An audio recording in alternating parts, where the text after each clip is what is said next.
नमस्कार दोस्तों, आप सभी का हमारे YouTube चैनल ट्रिक्स सबसे तेज में स्वागत है। आज के वीडियो में हम सीखेंगे साधारण ब्याज के प्रश्न, सिंपल इंटरेस्ट, जो कि बहुत जरूरी है सीखना एग्जाम के लिए। तो पूरा वीडियो देखिएगा।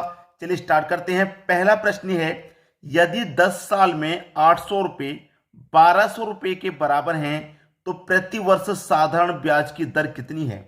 देखिए, मैं आपको एक चीज समझा दूं। मेरे पास कितने रुपए थे? 800 रुपये दिए गए हैं और ये 800 से कितने हो गए भाई? ये हो गए 1200। 800 से 1200 हो गए कितने समय में? 10 साल में। 10 साल में हो गए, ठीक है, 10 साल में हो गए। अब ये मेरे पास 800 रुपये थे, ये क्या था? प्रिंसिपल। और 800 से 1200 रुपये हो गए, ये क्या होगा? मिश्र धन। मिश्र धन मतलब अमाउंट हो गया। अब कोई राशि मेरी 800 थी, 800 से 1200 हो जाएगी तो उस पर ब्याज कितना मिल जाएगा? 400 रुपये ब्याज का मिल जाएगा। सीधी सीधी बात समझ में आ रही है। अब आपसे पूछ रहा है कि दर कितनी है। अब देखिए, साधारण ब्याज का जो फॉर्मूला होता है उसे आप लगा दीजिए। सिंपल इंटरेस्ट बराबर पी आर टी बट्टे 100। ठीक है, लगा दिया। ब्याज कितना है? सिंपल इंटरेस्ट 400 रुपया है तो आप 400 लिख लीजिए। प्रिंसिपल 800 है, 800 ले लो। रेट आपको निकालना है। टाइम दिया गया है 10 साल का, 10 ले लेंगे बट्टे 100। ठीक है, अब देखिएगा, 2 जीरो से सीधे सीधे यहां पे 2 जीरो ये कट जाएंगे। ठीक है, और 1 जीरो से यहां पे ये 1 जीरो ये भी कट जाएगा। ठीक है, और 8 से 40 कट जाएगा 5 बार में। सब कुछ तो कट गया। इधर क्या बचा? 5 बराबर के इधर क्या बचा? आर। तो आर कितना है? 5%। रेट कितना है? 5% का रेट हो जाएगा, यानी कि पहला ऑप्शन बिल्कुल सही हो जाएगा। अब देखेंगे अगला प्रश्न।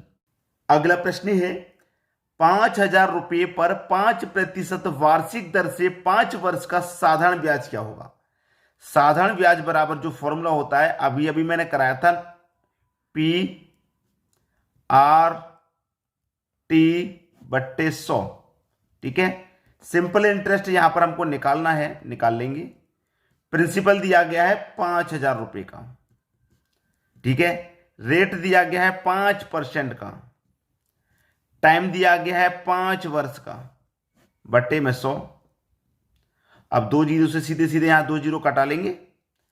5 गुने 5 25, 25 का गुना कर दो 5 से तो 125 कितना हो जाएगा? इधर ऐसा ही हम निकाल लें। 5 गुने 5 25, 25 पंजे 125। ठीक है, 125 और 1 हो जाएगा ये 0, तो 1250 आपका बिल्कुल सही जवाब हो जाएगा। ठीक है, 1250 बी ऑप्शन बिल्कुल सही। आसानी से कर लिया, ये आपके प्रश्न का सही आंसर आ जाएगा। अब देखेंगे अगला प्रश्न। अगला प्रश्न है, एक धनराशि 3 वर्षों में साधारण ब्याज पर 815 रुपये एवं 4 वर्षों में 854 रुपये हो जाती है, तो धनराशि क्या है? ये देखिए, 3 वर्ष में हमारी धनराशि 815 रुपये हो गई और 4 वर्ष में हो गई 854 रुपये। ठीक है, अब 815 से 854 हो गई, कितनी बढ़ गई भाई? 815 से 854 हो गई, कितनी बढ़ गई? आप बोलेंगे सर 39 बढ़ गई। रुपए में तो 39 बढ़ गई और समय कितना बढ़ गया? समय बढ़ गया 1 साल का, यानी कि 1 साल में राशि कितनी बढ़ रही है? 39 रुपये। तो 1 साल का जो ब्याज है इसका मतलब वो 39 रुपये है। तो 2 साल का कितना हो जाएगा भैया? 78। और 3 वर्ष का, 3 साल का कितना हो जाएगा? ये हो जाएगा 117। हो जाएगा कि नहीं? अब हमारे पास जो राशि हुई थी 3 वर्ष में 815, 3 वर्ष में जो राशि हमारी 815 हो गई, इसमें इसका मतलब क्या है? 3 वर्ष का ब्याज भी शामिल है। तो ब्याज इसमें कितना शामिल है? 117 रुपये ब्याज शामिल है, तभी 815 हुई है। तो मैं इस 815 में से जो ब्याज का 117 है इसे अगर हटा दूं, ब्याज को हटा दूं, तो मेरे पास केवल मूलधन ही बचेगा और फिर धनराशि हम बता देंगे क्या है। 15 में से 7 घटा दीजिए, 8 आएगा। यहां 0 इधर से आ जाएगा कैरी का, तो 10 में से 1 चला जाएगा तो 9। 7 बता, 7 में से 1 जाएगा 6, यानी कि 698 रुपये हमारी वो मूलधन है, राशि है 698। सी ऑप्शन हमारा बिल्कुल सही जवाब हो जाएगा। अब देखेंगे हम अगला सवाल। अगला प्रश्न है, यदि किसी धनराशि पर 6 वर्ष का साधारण ब्याज मूलधन के 30% के बराबर हो तो यह कितने समय बाद मूलधन के बराबर होगा? अच्छा प्रश्न है, समझिएगा। 6 वर्ष का साधारण ब्याज मूलधन के 30% के बराबर हो, मतलब 6 वर्ष का 30% के मूलधन के, मतलब 6 वर्ष का जो आपके पास रेट लग रहा है वो 30% का लग रहा है। 6 वर्ष का रेट सीधा सीधा 30% के बराबर है, तो 6 वर्ष का रेट 30%, तो 1 वर्ष का रेट भैया कितना हो जाएगा? 1 वर्ष का रेट हो जाएगा 5%। क्लियर है? और हमारे पास जो भी मूलधन होता है वो अपने आप में क्या होता है? 100। ठीक है, याद रखना, अच्छे से हो जाएगा। हमारे पास क्या होता है? 100। अब 1 वर्ष का 5% का मेरा रेट है, मुझसे पूछ रहा है कि कितने समय बाद मूलधन के बराबर होगा, कितने समय बाद? तो इस 5 से 1 वर्ष का जो मेरे पास रेट है, इस 5 से इस 100 में मैं डिवाइड दे दूंगा, कितनी बार जाएगा? 20 बार जाएगा। तो 20 वर्ष, कितना परसेंट नहीं, 20 वर्ष, क्योंकि हम समय निकालना है, तो समय आ जाएगा 20 वर्ष के बराबर होगा।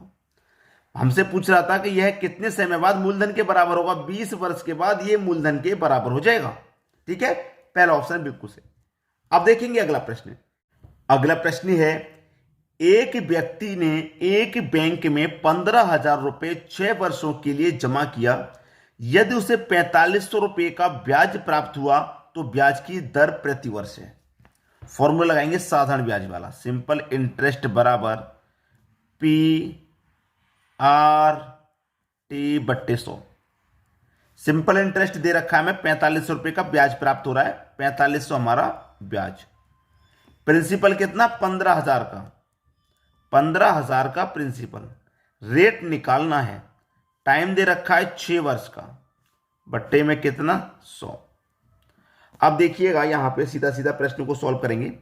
2 जीरो से मैं यहां सीधे सीधे ये 2 जीरो कटा दूंगा, और 1 जीरो से यहां पर 1 जीरो ये भी कट जाएगा। ठीक है, कट गया। 15 से कटाऊंगा, 15 त्रिक 45, और 1 ही जीरो 30 बार में ये गया, और 6 से कट जाएगा 30, 6 पंजे 30, 5 बार में। तो इधर क्या बचा? केवल 5 बराबर इधर बचा रेट। तो रेट कितना निकल के आ गया भाई? रेट आ गया आपका 5% का। 5%, यानी कि सी ऑप्शन क्या हो जाएगा? आपके प्रश्न का बिल्कुल सही जवाब। तो आप मुझे कमेंट करके ये बताइए आज का वीडियो आपको कैसा लगा। आज के वीडियो के लिए आप हमें कितने स्टार देंगे, कमेंट करके जरूर बताइएगा। ठीक है दोस्तों, धन्यवाद।